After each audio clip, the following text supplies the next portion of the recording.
Salvation is my best gift ever. You're the tree of life. I was lost, now I am found. This is how we know what comes from God is true, and this is how we justify what we hear from God is true. In 2014, when I was writing this book, the word of God came to me and revealed to me what Rwanda and Burundi ups down were or had been about. You know, in Rwanda and Burundi, we had been having problems over and over and over again. Why was that? And why it can be the case even today? Let's see. You know, as I said, God revealed to me in 2014 that indeed what happens in Rwanda affects Burundi, and what happens in Burundi affects Rwanda. Hello everyone, welcome to my channel once again. Shà-lom here. God bless you. Let's see. Rwanda and Burundi.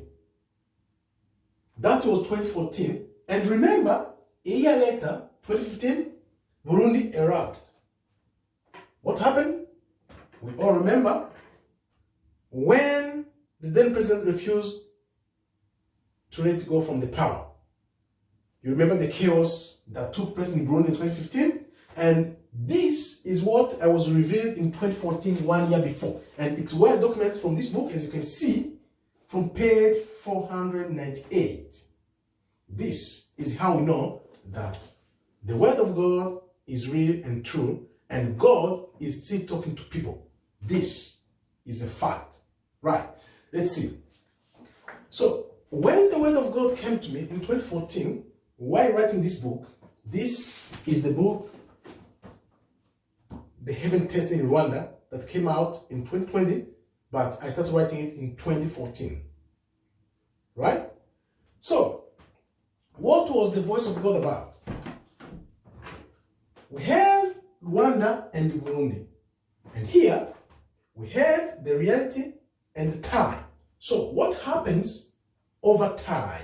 Or, in this case, what had been happening in both Burundi and Rwanda and Burundi, and how they've been affecting each other. Let's see. How God showed this to me. God showed me Burundi and Rwanda as cosine and sine. For those who remember the calculus terms, cosine and sine. So Rwanda as sine, Burundi as cosine. You see? So sine goes up and down all the way. And cosine goes from top down, and up again. So if you can see, Rwanda is in the blue and Burundi in red.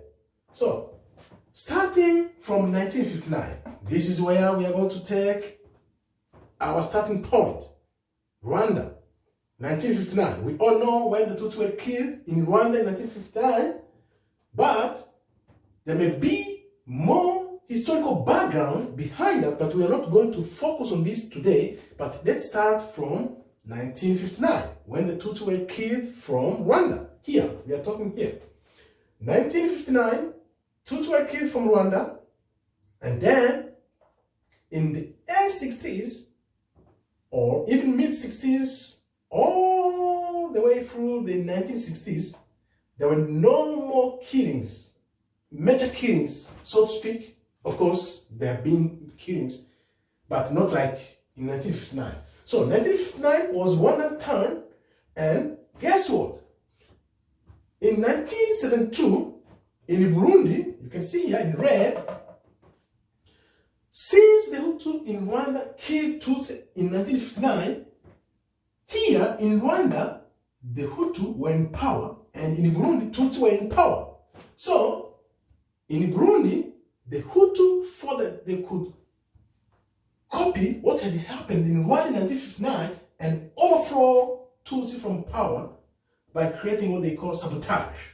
So the Hutu tried to sabotage the Tutsi from power. So guess what? Of course, they killed many of them. That's why it was a consequence of trying to copy what had happened in Rwanda in 1959. So the Burundians saw what happened in Rwanda in 1959, they tried to copy it. So once they tried to copy it, I mean here, the Hutu from Burundi tried to copy it, and then that's how the Tutsi killed many of them, right? They never explained that this way, but this is a revelation I got from God, and I have to say it the way it is, whether you like it or you hate it, judgment is yours, or the way you see it, it's up to you. So Tutsi were killed in Rwanda in 1959. The Burundians, Hutu, tried to do the same, overthrow the Tutsi from power. In 1972, the Tutsi killed many Hutu from Burundi, and then what happened? These Burundians, they fled to Rwanda. You see? So the Burundians who survived fled to Rwanda. So now, 1959 was in Rwanda, 1972 was in Burundi. Now, as a revenge or as a consequence to what had happened in Burundi in 1972, caused the killings of the Tutsi again in Rwanda in 1973. You see? So again, here, when we entered the 1980s, we had in both countries, so to speak, what we call a kind of temporary peace. A temporary peace in both Rwanda and Burundi. But guess what? The Burundians, on the other hand, towards the 1990s, they had learned how to live in peace, in harmony with each other, both Hutu and Tutsi. So that's how you see here, from the 1980s in Burundi, all through the 1990s to 2000, they had a kind of peace because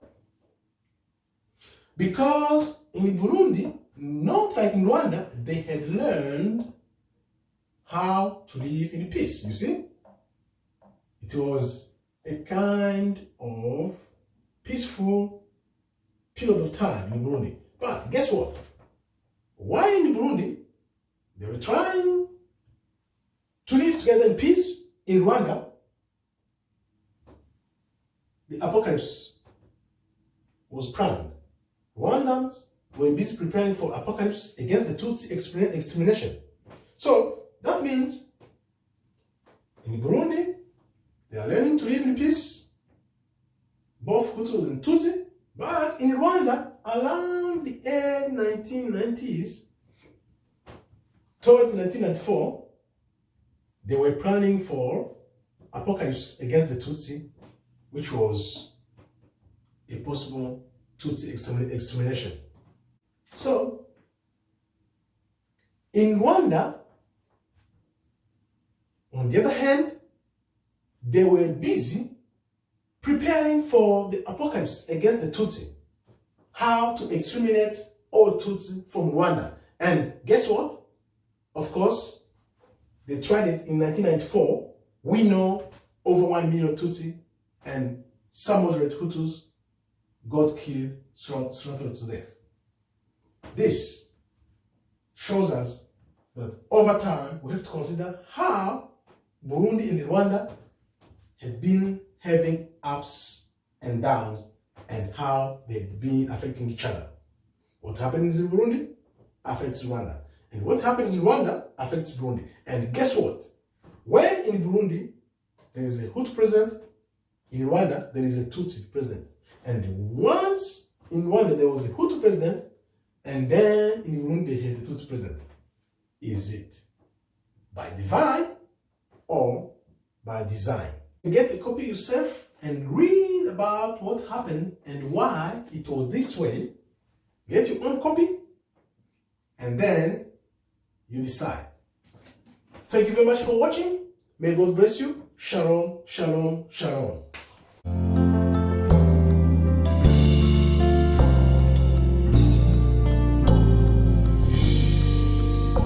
Salvation is my best gift ever. You're the tree of life. I was lost, now I am found.